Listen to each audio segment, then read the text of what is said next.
buenas amigos, hoy os vamos a enseñar cómo nos estamos preparando para el Año Nuevo Chino y el Festival de Primavera. En otras ocasiones os hemos solido llevar a ver las compras típicas de estas fechas al centro de la ciudad, pero esta vez hemos venido a este mercado al por mayor donde están trabajando a tope para que no falte nada en las tiendas. Me parece que no os lo podemos enseñar con el dron porque está lloviendo, pero es un sitio enorme. Y además tiene una cosa muy interesante que es una zona de libre comercio con África. A mí esto me recuerda un poco a lo que llamamos ventas en mi pueblo, unos comercios situados en la frontera con Francia donde se vende mucho alcohol al por mayor. Bueno, no solo alcohol, también otros productos, pero ese les sale a buen precio a los franceses. Nosotros solo vamos a ver la parte especializada en productos para estas fechas, es decir, comida y decoración. 你现在是在帮忙吗？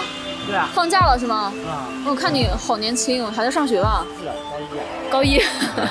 现在放假在帮家里工作，帮家里忙。 Para nosotros este es el segundo día. Ayer también estuvimos aquí con Baby y la abuela y aprovechamos para comprar algo de decoración con la que embellecer la casa al estilo tradicional. Lo más típico suelen ser unas tiras para la puerta principal que se pueden quedar ahí todo el año y luego ya dentro de casa cada uno pone un poco lo que le da la gana. Hay mucho para elegir. Esto es más o menos el equivalente de poner el árbol de Navidad en los países de herencia cristiana. Pero en nuestro caso quizás como este año hemos celebrado la Navidad de manera un poco más intensa de lo habitual, no sentimos tanta ilusión. Es que al final tanta fiesta y tanta comida cansa un poco. De todo lo que me envió la familia solo nos quedan unos restos de jamón, un cuarto de queso, unos pocos mazapanes y otro tanto de polvorones. Como comprenderéis, ahora mismo no estamos locos por tener otro banquete, o más bien una serie de ellos, porque se pueden repetir durante más de una semana. Ahí no hay sitio, ¿no, Lele? No.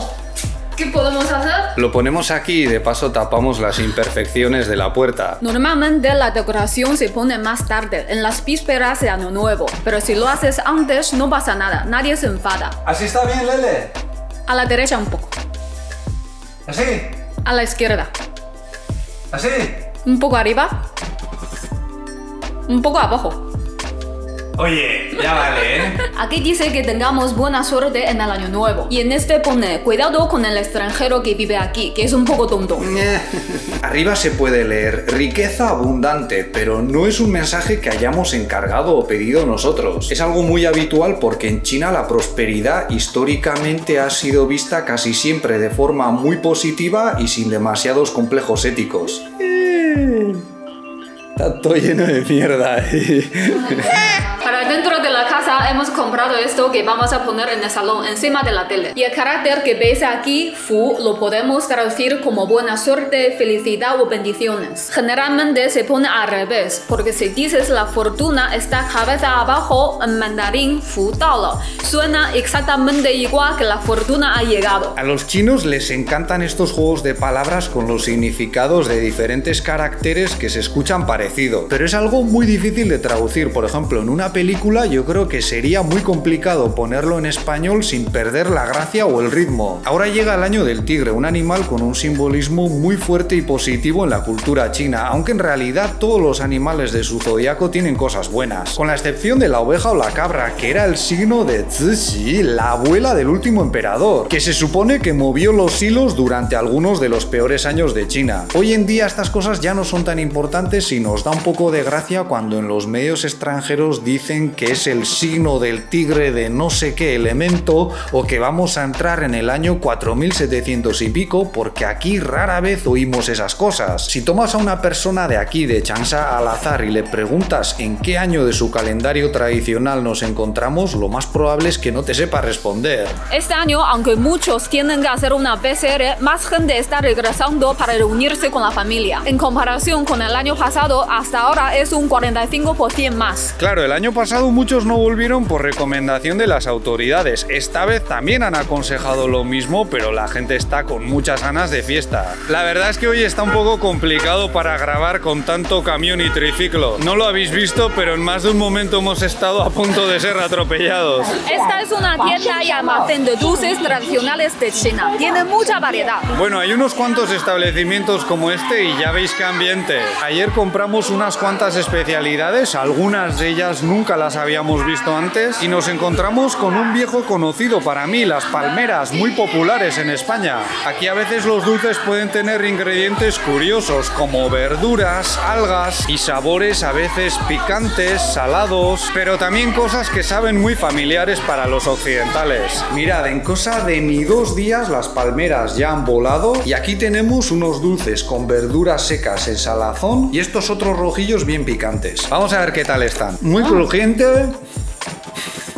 Wow, está muy rico, ¿no? Está muy rico, de verdad. Iba a decir que me recuerda a la carne de cerdo porque esta verdura se suele utilizar junto a ella, pero resulta que lleva ese ingrediente, lleva carne. O sea, dulces con cerdo y verduras, ahí queda eso. A ver los picantes qué tal. Apenas pican y tienen cierto sabor a anís. Yo la verdad es que me quedo con los dulces gorrináceos. Los dulces son importantes para mostrar hospitalidad a los invitados, pero también están relacionados con algunas creencias en torno a la deidad de la cocina. Y creo que es interesante para ver cómo los chinos imaginan el otro mundo y se relacionan con él. De acuerdo con una de las versiones más populares de su historia, porque hay varias, el dios de la cocina antes era una persona normal y corriente, cosa también bastante habitual dentro de la mitología china. Por lo visto le iba bien económicamente, pero pensaba que su mujer no estaba a su altura porque no era lo suficientemente guapa. Total, que la abandonó, divorció a la antigua y se buscó una esposa más joven y bella. Pero mira por dónde las cosas le dejaron de ir tan bien en los negocios y lo perdió todo. Es más, acabó pidiendo en la calle hasta que un día se encontró con su antigua esposa, a la que le iba muy bien, y de la vergüenza que sintió se tiró al fuego de una cocina, donde acabó con su vida. Afortunadamente, ya en el otro mundo, el emperador de Hades se apiadó de él porque compartían el mismo apellido, y le consiguió un puesto en la burocracia celeste supervisando los hogares y las cocinas de los mortales. Entonces, cada año por estas fechas, una semana antes del Año Nuevo tradicional, el dios de la cocina tiene que informar a sus superiores sobre cómo van los asuntos. Y lo que hace mucha gente es ofrecerle un soborno en forma de dulces para que hable bien de ellos. O sea que ya veis cómo la forma de imaginar el más allá en cada cultura o civilización suele tener mucho que ver con la forma de organizar las cosas en el más acá. Hoy en día los sobornos y la corrupción están mucho peor vistos, pero durante muchos siglos fueron algo muy común. Había que recurrir a ellos para ascender en la burocracia imperial, que es una de las más antiguas y más influyentes en la historia de la humanidad. Por cierto, ¿os acordáis del confinamiento de Xi'an? Pues ya ha sido liberada toda la ciudad. Estamos muy contentos porque van a poder celebrar las fiestas tranquilamente. Este edificio del fondo, aunque no es el único construido con ese fin, está dirigido al comercio y la cooperación con África. Todavía lo están poniendo en marcha, pero dentro tienen exhibiciones permanentes de diferentes países con información sobre sus productos y también una incubadora de plataformas de comercio online y directos, porque ya os dijimos que esto de hacer transmisiones en vivo para vender cosas ha pegado muy fuerte en este país. Las imágenes que estáis viendo las grabamos ayer, pero ya era un poco tarde, estaba prácticamente cerrado. Obviamente ahora con la pandemia seguramente esto no está en su momento álgido. Si queréis otro día podemos hablar con más profundidad sobre las crecientes relaciones entre China y África, pero por lo que hemos visto en algunas de estas exhibiciones parece que la cosa promete. Hay que tener en cuenta que esta ciudad, Changsha, no destaca especialmente en el mundo del comercio, y si África ya tiene este nivel de presencia aquí, imaginad lo que pasa en provincias como Cantón. Aunque en esta zona se note mucho ajetreo, son los últimos coletazos del año, y muy pronto la actividad se hundirá porque llegan las vacaciones. Estos comerciantes también tienen que descansar. La semana que viene esta ciudad entrará en calma, aunque seguirá habiendo ciertas actividades festivas, y en nuestro caso, si no volvemos al pueblo de Lele, no sé muy bien qué vamos a hacer. A lo mejor aprovechamos para viajar, porque justo en esos días me dejarás, ¿eh?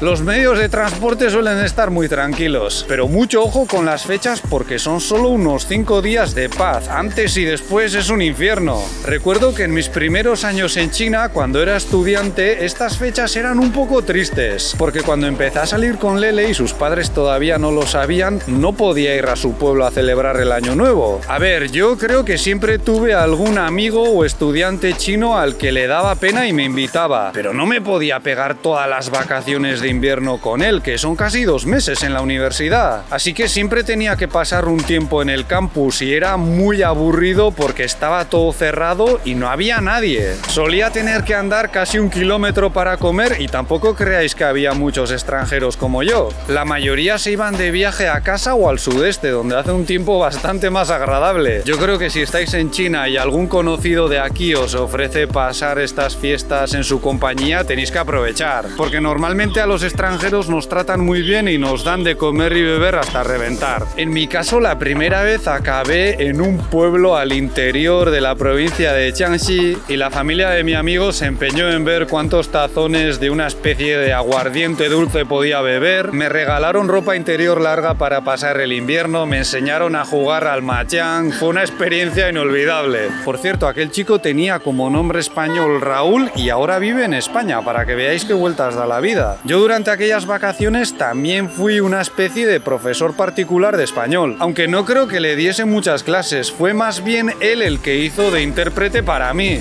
Eso es todo por nuestra parte. Si este vídeo os ha parecido interesante, podéis darle un me gusta, suscribiros o ayudarnos con Patreon, donde tenéis más contenido como directos y mis clases de mandarín. Muchas gracias por vuestra atención y hasta la próxima. ¡Feliz año!